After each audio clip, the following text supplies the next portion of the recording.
मसला ये है कि जब हमारे तमाम इदारे जो भी मुजम्मल कह रहे थे कि अगर सारे डेफिसिट के अंदर चले जाएं, एक दूसरे पे अदम एतमाद कर दें, हुकूमत इलेक्शन कमीशन पे, इलेक्शन कमीशन उस पे, अपोजिशन हुकूमत पे, तो फिर आपके यहाँ इस्लाहात का अमल कहाँ होगा?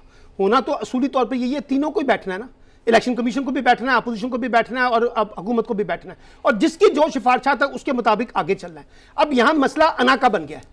यहां मसला यह बन गया कि क्योंकि हुकूमत कर रही है हम हुकूमत का साथ नहीं देंगे, कल कह रहे थे कि वो ये कर रहे हैं तो हम उसका साथ नहीं देंगे। अब इस पूरे कॉन्टेक्स्ट की प्राइस किसने पे करनी है? प्राइस पे करनी है पाकिस्तान की सियासत ने, पाकिस्तान की जमहूरियत ने, पाकिस्तान के इंतखाबात ने और पाकिस्तान के अवाम ने। इन सियासी जमातों का क्या है? ये आज अपना रोना रोएंगे। अभी कल तक इमरान खान को कुछ कह रहे थे, आज पीपल्स पार्टी के बकौल उनके जी उसने धांधली करके सीट जीत ली है, कल इमरान खान धांधली कर रहे थे। ये जो एक नैरेटिव है हमारा। अब आप मुझे बताइए, मैं आपसे एक सवाल पूछता हूं, मुझे कोई तारीख में इलेक्शन बता दें आप, अगर आपकी कोई हिस्ट्री है, कोई तारीख का इलेक्शन बता दें जो पीएमएलएन हारी हो और पीएमएलएन के बकौल ये इलेक्शन शफाफ थे, हम बाकी जायज तरीके से आ रहे हैं। उन्होंने तो आज तक किसी नतीजे को नहीं माना। इमरान खान ने 2013 के नतीजे को नहीं माना, पीपल्स पार्टी भी कहती है। सर वही तो मैं कह रहा हूं, आपकी जब सियासी जमातें इलेक्शन नतीजे को नहीं मानती, यानी जो छठे नंबर पे भी आ रहा होगा वो भी नतीजा नहीं मान रहा। 249 का इलेक्शन पीटीआई हारी है और पीटीआई भी उसको नहीं मान रही। मैं तो कह रहा हूं आपके सामने जो छठे नंबर पे आई है, मैं तो कह रहा हूं आपके सामने भी बात, अगर वो भी इलेक्शन नतीजे को नहीं मान रहे तो फिर कैसे आप इलेक्शन को आगे लेके चलेंगे? बताऊं मैं सलमान आबिद साहब, to be very frank, government ने बहुत अच्छा ट्विस्ट दिया है। छठे नंबर पे वो आई है, बजाय इसके कि हम गवर्नमेंट की कारकर्दगी और उसके पर लोगों के अदम एतमाद पे बात करते हैं। हम पहले दूसरी लड़ाई में पड़े हैं। हमने इलेक्शन इस्लाहात देखें, इलेक्शन इस्लाहात को का जो एकदम याद आया है वो 249 के नताइज के बाद तो याद आया। उससे पहले आया। अच्छा नहीं, आज प्राइम मिनिस्टर ने ट्वीट किया ना उसके ऊपर, एक मिनट उससे पहले। अच्छा, बजाय इसके कि वो ये कहते हैं कि मेरा मतलब है कि मैं 249 में जो लोगों ने मेरे साथ किया है, जो डस्का में किया है, जो नौशहरा में किया है, जो वजीराबाद में किया है, मैं ऊपर नीचे मेरी गवर्नमेंट इलेक्शन आ रही है, जो कौमी असम्बली में हुआ है, तो उसके ऊपर बजाय इसके कि बात की जाए, बात यह है कि इलेक्शन अब 3 लाख ई वोटिंग मशीनें अगर वो आज अप्रूव भी हो जाए। आज मैं एक रिसर्च पढ़ रहा था कि अगर ई वोटिंग की जो मशीनें ये कह रहे हैं, अगर कोई एक मशीन सिलेक्ट हो जाए तो वो 3 लाख के करीब लगनी है, जो अगले 2-2.5 साल में नहीं लग सकती, बन सकती। ये लेट है। या तो इमरान खान साहब जब 2018 में आए थे, आते ही इलेक्शन इस्लाहात की बात शुरू करते और कहते जी अगला इलेक्शन के लिए मैं इस्लाहात करता हूँ। अब सूरत हाल ये है कि नेड़े आई जंज विनो कुड़ी दे कान, मेरा मतलब है सेनेट इलेक्शन में भी किया मेरा ऐसे ही जब इलेक्शन सर पे आ जाता है और जब उन्हें नजर आता है कि जब इलेक्शन हारने का नतीजा सामने आ जाता है, इलेक्शन हारने से पहले ट्विस्ट करने लगते हैं। इलेक्शन हारने से पहले सूरत हाल ये है कि हुकूमत की अपनी पूरी जमात टूट चुकी है, जो हमने यूसुफ रजा गिलानी की सीट पे भी देखा, तरीन ग्रुप में भी देखा। आप मुझे एक बात बताएं, किस हुकूमत ये कर सकती है कि तफ्तीश पर असर अंदाज होने के लिए एक सेनेटर को लगा दे कि वो तफ्तीश को देखेगा? तफ्तीश तो खुद मुख्तार हो सकती है, हुकूमत का सेनेटर उसकी निगरानी कैसे कर सकता है? बजाय इसके कि इन पर बात की जाए, हम सबको उन्होंने इलेक्शन इस्लाहात नहीं, ये मुझे बताइए आपसे सवाल करता हूँ, मुझे बताइए क्या 2023 का इलेक्शन शफाफ होना चाहिए? होना चाहिए, नहीं होना चाहिए? बिल्कुल होना चाहिए। अब उसके लिए अगर वो होना चाहिए तो अब ये राइट टाइम है, 2.5 साल पड़े हुए यार, बैठ जाएं, बैठ के तय कर लें। वो तय करने के लिए रियासत के इदारों को बैठना पड़ेगा। किसके इलेक्शन कमीशन बैठेगा।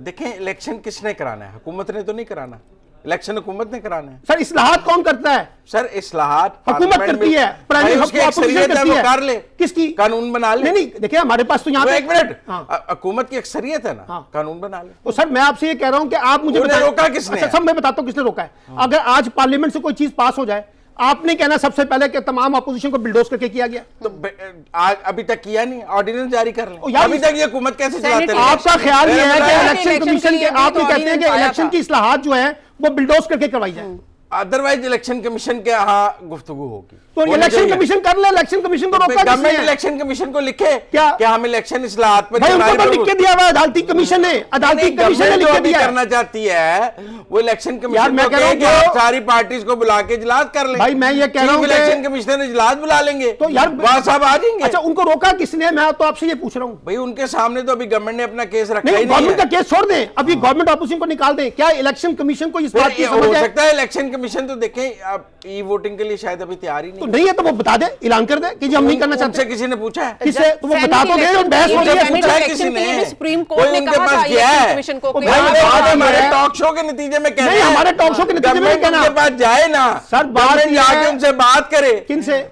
इलेक्शन कमीशन से। इलेक्शन गवर्नमेंट तो कमीशन कहती है को- इलेक्शन कमीशन इस्तीफा मैं दे तो दे। यही आपसे कह वो रहा हूं। उनसे बात कैसे कर रहे हैं? आप तो वो मेरी बात इस्तीफे मांग रही मैं है तो आपसे उनसे। कह रहा हूं कि लेकिन हुकूमत सर- ने दो बातें सुन ले एक मिनट। एक, उन्होंने जो 35 रुकनी पार्लिमानी कमेटी की रिफॉर्म्स थी और जो अदालती कमीशन की रिपोर्ट थी वो इलेक्शन कमीशन के पास है ना, उसके ऊपर गुफ्तगू हो सकती है नहीं हो सकती? भाई इलेक्शन कमीशन खुद लेकिन- ही तो नहीं करेगा ना। लेकिन- उसको यहाँ अपोजिशन कहेगी या गवर्नमेंट सर, कहेगी कि आप इस पर इलेक्शन कमीशन तो हर इलेक्शन के बाद कहता है मैंने शफाफ इलेक्शन करवाए, पार्लियामेंट फिर आप में भी ही मान ले, होती मैं है, भी आप मान ले। इलेक्शन जैसे कि कमीशन अदालत में तो नहीं कहती है, करना हमने ना। इंसाफ किया, हम मानते अब नहीं हर हैं। मामला आप अदालत अगर भी इसी कहती है, तरह हमने से इंसाफ हिदायत किया। पर जाए तो पाकिस्तान उसको में मना इंसाफ करा हो देंगे। जाए ना, उसको इंसाफ माना पाकिस्तान जाता है में ना। शफाफ इलेक्शन इस वक्त एक हॉट इशू है, क्योंकि कोई इलेक्शन का नतीजा तस्लीम करने के लिए तैयार नहीं है। ऐसे ऐसे मौकों इलेक्शन पे कमीशन का है कि वो पार्टियों को इस करें बात पर सर, पाबंद मैं- करे हाँ। कि वो नतीजा कबूल किया करें। कैसे ये करें? क्या टीका लगाएंगे? वो क्या करेंगे? नहीं, उनसे लिखवाए। क्या लिखवाएं? कि भाई अगर आप मेरे तहत इलेक्शन करेंगे तो मानेंगे इसको। इसका मतलब है फिर ये लेकिन- मेरी बात लेकिन- है, अगर ये बात मान ले आपकी हाँ। तो फिर तो तो सारा का फिर सारा PMLN काम मान ले, इलेक्शन कमीशन के पास चला गया PMLN और फिर मान ले। पॉलिटिकल पार्टीज के पास कुछ नहीं रहा। हाँ, जिसने उनके तहत इलेक्शन मानना है क्योंकि कराते तो वो हैं, हाँ। तो उनके तहत वो कहे जी कि मैं जो कराऊंगा मैं तो फिर ऐसा करें ना, फिर ऐसा करें कल 249 का इलेक्शन भी पीएमएलएन मान लेना, इलेक्शन कमीशन ने करवाया। तो वो इलेक्शन कमीशन के पास ही गए हुए हैं। क्या? वो कौन सा सड़कों पे नहीं वो लेके तो कह रहे बैठे हैं? धांधली की है इलेक्शन कमीशन ने मिलके।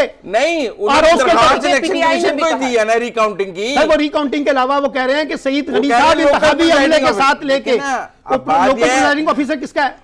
लोकल लेकिन- प्रिजाइडिंग ऑफिसर जो है वो सिंध गवर्नमेंट का सिंध गवर्नमेंट का इलेक्शन कमीशन की हिदायत के साथ ही चलता है ना। वो एक दिन के लिए हाँ, वहां तो वो आता है। आता तो नहीं अब करना। इलेक्शन कमीशन ये उसके इस्लाहात- किरदार का जायजा इस्लाहात ले के लेगा। साथ साथ वो तो political मुस्तार आया हुआ engineering था। का भी मामला है सर। इस्लाहात के साथ साथ वो पॉलिटिकल इंजीनियरिंग भी है जो होती है।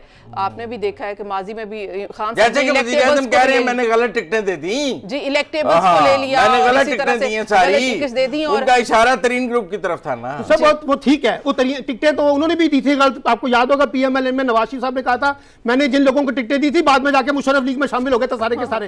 ये तो हर पार्टी को इतराज होता है, मुसीबत में जब पड़ते हैं तो कहते हैं हमने टिकटें गलत बांटी थी। तो मुसीबत आ गई। लेकिन आप साहब के बकौल से मुसीबत आ लेकिन गई। जाहिर मुसीबत है आई कि है, काम मुसीबत अब पार्लियामेंट पीछे के चली है, करने इसमें का क्या है और मसला है? हमारे एक शो में तो मुकम्मल नहीं हो सकता, लेकिन इसको हम जरूर डिस्कस कर सकते हैं कि वजीर आजम किस मुश्किल में है, किससे ब्लैकमेल हो रहे हैं। सलमान आबिद साहब आप पहले कमेंट कर दीजिए। देखिए उनके सामने जो इमीडिएट ब्लैकमेलिंग थी ना वो तो अभी जहांगीर तरीन ग्रुप ने 35-40 लोगों के साथ दिखाई है और उन्होंने कहा प्राइम मिनिस्टर साहब अगर आपने हमारी बातें ना सुनी तो हम मुतबादल रास्ता इख्तियार कर लेंगे। उनकी प्रेस कॉन्फ्रेंस से टीवी के रिकॉर्ड का हिस्सा वो सब देख लें।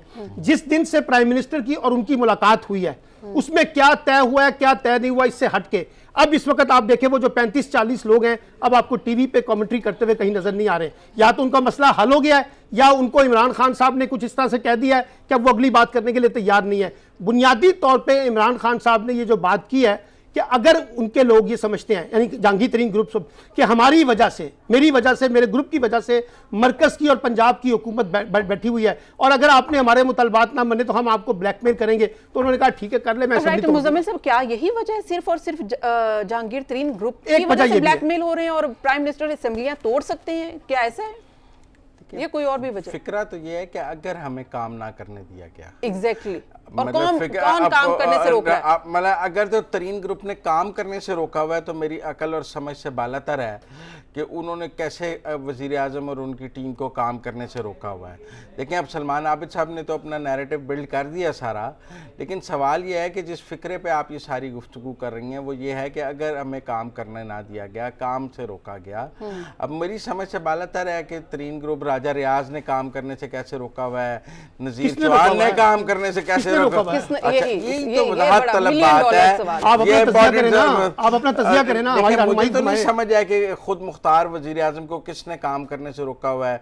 कोई जिन्नाती ताकतें होंगी जिन्होंने रोका होगा, कोई मेरा मतलब है कि फिर वो अब वजीर आजम अब वजीर आजम देखे ना जी 2.5 साल बाद ये कहते हैं कि मुझसे फैसले गलत हो जाते हैं, मैं सोचता हूँ उसको वजीर ना बनाता तो क्या था, उसको बना देता तो। अच्छा मेरी बात सुने ना, अब मुझे नहीं पता इस वक्त वजीर आजम को किसने काम करने से रोका हुआ है।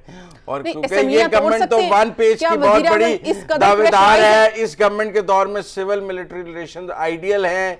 इसका नैरेटिव ही ये है कि हम ही वो गवर्नमेंट है जो वन पेज पर है, लिहाजा वो तो नहीं रोक सकते, असेंबलियां वो तोड़ने तो नहीं की रोक बात क्यों कर रहे सकते। हैं सर? क्लोजिंग करनी, असेंबलियां तोड़ने की बात क्यों कर रहे हैं? क्यों कर रहे हैं असेंबलियां तोड़ने की अच्छा, बात? वैसे मैं आपको बताऊं, इमरान खान साहब जब वज़ीर-ए-आज़म बने थे ना, तो उसके बाद जो उनका पहला ही इंटरेक्शन था, शायद दूसरा, जिसमें शायद सलमान आबिद साहब भी थे, जिससे खबर आई थी कि मैं मिड टर्म इंतखाबात भी करवा सकता हूं। तो एक आदमी को वज़ीर-ए-आज़म बने 15 दिन हुए थे और वो दोबारा इंतखाब कराने का सोच रहा था। तो कहीं बैक ऑफ माइंड में इमरान खान साहब के ना दोबारा इंतखाब है कि 2018 वाला ठीक नहीं हुआ और मुझे दोबारा और इंतखाब ये गाहे कराना बगाहे। चाहिए। ये जो है ना, ये तो अब इन्होंने बड़ी शानदार बात की है कि 2018 वाला ठीक नहीं हुआ। प्राइम मिनिस्टर ने ये नहीं सोचा कि 2018 ठीक नहीं हुआ, लेकिन देखिए कॉन्स्टिट्यूशन में इलेक्शन किसी भी वक्त दोबारा कराया जा सकता है। बहरहाल तो 2018 का एक ठीक वज़ीर आज़म जो 15 दिन बाद ये बात कर रहा था कि मैं दोबारा इंतखाब कराना चाहता हूँ, तो उसके लेकिन- दिल में लेकिन- था कि 18 वाला ठीक नहीं लेकिन सर हुआ, ब्लैकमेल मुझे कौन दोबारा कर रहा कराना है चाहिए। और